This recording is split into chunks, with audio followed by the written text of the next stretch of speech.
GCC രാഷ്ട്രങ്ങളിലേക്കൊക്കെയും ഇറാന്റെ ആക്രമണം വ്യാപിക്കുന്നു എന്നുള്ളതാണ് ഈ മണിക്കൂറിൽ ഏറ്റവും പ്രധാനമായും കാണേണ്ടത്. അതിൽ ഖത്തറിന്റെ മറുപടി അല്പസമയത്തിനകം മുൻപ് തന്നെ വന്നു കഴിഞ്ഞു. തിരിച്ചടിക്ക് മടിക്കില്ല എന്നുള്ളതാണ് ഖത്തർ പറയുന്നത്. UAE രാഷ്ട്രങ്ങൾ സംയുക്തമായ ഒരു ആക്രമണത്തിലേക്ക് പോകുമോ എന്നുള്ള സംശയം പോലും നിലനിൽക്കുന്ന മണിക്കൂറുകൾ കൂടിയാണ്. ജലീൽ കണ്ണമംഗലം ജിദ്ദയിൽ നിന്നും ചേരുകയാണ്.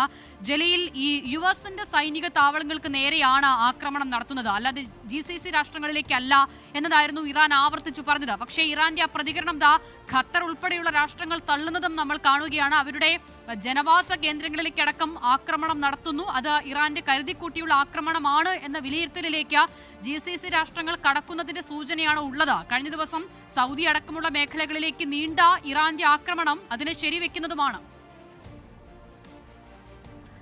അസിത, റിയാദിലെ US എംബസിക്ക് നേരെ ഇന്നുണ്ടായ ഇറാൻ ആക്രമണത്തെ വളരെ ശക്തമായ ഭാഷയിൽ അപലപിച്ചുകൊണ്ട് സൗദി അറേബ്യയുടെ പ്രസ്താവന അല്പം മുമ്പ് പുറത്തു വന്നിരിക്കുകയാണ്. ധീരത്വവും ന്യായീകരിക്കാനാകാത്തതുമായ ഇത്തരം ആവർത്തിച്ചുള്ള ആക്രമണങ്ങൾ അന്താരാഷ്ട്ര നിയമങ്ങളുടെയും മര്യാദകളുടെയും ലംഘനമാണ് എന്ന് സൗദി വിദേശകാര്യ മന്ത്രാലയം പറയുന്നുണ്ട്. സായുധ പോരാട്ട സമയത്ത് പോലും നയതന്ത്ര കാര്യാലയങ്ങൾക്കും ഉദ്യോഗസ്ഥർക്കും സംരക്ഷണം നൽകുന്ന 1949 ജനീവ കരാറിന്റെയും 1961 വിയന്ന കൺവെൻഷന്റെയും ലംഘനമാണ് ഇത് എന്ന് സൗദി ചൂണ്ടിക്കാട്ടുന്നു. ഇറാനെ ആക്രമിക്കാൻ സൗദി അറേബ്യയുടെ ആകാശമോ മണ്ണോ ഉപയോഗിക്കാൻ അനുവദിക്കില്ല എന്ന് നേരത്തെ വ്യക്തമാക്കിയതാണ്. ഇത് അറിഞ്ഞുകൊണ്ട് തന്നെ ഇറാൻ നടത്തുന്ന ഇത്തരം പ്രകോപനങ്ങൾ മേഖലയെ കൂടുതൽ സംഘർഷത്തിലേക്ക് നയിക്കും എന്നാണ് ഇതിൽ പറയുന്നത്. സ്വന്തം രാജ്യത്തിന്റെ സുരക്ഷയും പൗരന്മാരുടെയും താമസക്കാരുടെയും സംരക്ഷണവും സൗദി ഉറപ്പാക്കും. അതുകൊണ്ട് തന്നെ തിരിച്ചടി ഉൾപ്പെടെയുള്ള ഏത് നടപടിയും സ്വീകരിക്കാൻ സൗദി അറേബ്യക്ക് പൂർണ്ണമായ അവകാശം ഉണ്ടെന്ന് വിദേശകാര്യ മന്ത്രാലയം പ്രസ്താവനയിൽ പറയുന്നുണ്ട്. നമുക്കറിയാം, സൗദിയിൽ ആക്രമണം നടത്തിക്കൊണ്ടാണ് ഇന്ന് ഇറാൻ ആക്രമണ പരമ്പരയ്ക്ക് തുടക്കമിട്ടത്. റിയാദിലെ അമേരിക്കൻ എംബസിക്ക് നേരെ ഡ്രോൺ ആക്രമണം ഉണ്ടായതായി സൗദി പ്രതിരോധ മന്ത്രാലയം സ്ഥിരീകരിക്കുന്നത് ഇന്ന് പുലർച്ചെയാണ്. അമേരിക്കൻ എംബസിയിൽ ഭാഗികമായി തീപിടുത്തം ഉണ്ടാവുകയും നാശനഷ്ടങ്ങൾ ഉണ്ടാവുകയും ചെയ്തു. എംബസി താൽക്കാലികമായി അടച്ചിട്ടിരിക്കുകയാണ്. അതിനുശേഷമാണ് ഇന്ന് റിയാദിനടുത്ത അൽഖർജിലും ആക്രമണം ഉണ്ടാകുന്നത്. 8 ഡ്രോണുകൾ ഉപയോഗിച്ചാണ് ഇവിടെ ആക്രമണം ഉണ്ടായത്. ഈ 8 ഡ്രോണുകളും സൗദി പ്രതിരോധ സേന തകർത്തു. ഇന്നലെയാണ് അരാംകോ എണ്ണ ശുദ്ധീകരണശാലയ്ക്ക് നേരെ ആക്രമണം ഉണ്ടായത്.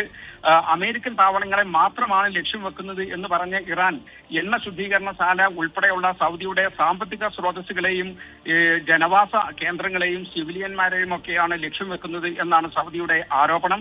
ഇതിനെ വളരെ ശക്തമായി നേരിടും എന്ന് സൗദി പ്രതിരോധ മന്ത്രാലയം വ്യക്തമാക്കിയിരിക്കുകയാണ്. അമേരിക്കൻ പ്രസിഡന്റ് ഡൊണാൾഡ് ട്രംപും കഴിഞ്ഞ ദിവസം ഇതിന് ഉടൻ തിരിച്ചടി നൽകും എന്ന് പറഞ്ഞിട്ടുണ്ട്.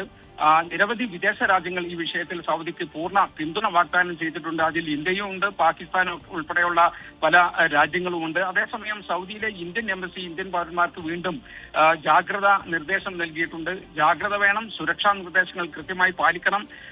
എംബസിയും കോൺസുലേറ്റും VFS കേന്ദ്രങ്ങളും ഒക്കെ സാധാരണ രീതിയിൽ പ്രവർത്തിക്കുന്നുണ്ട്.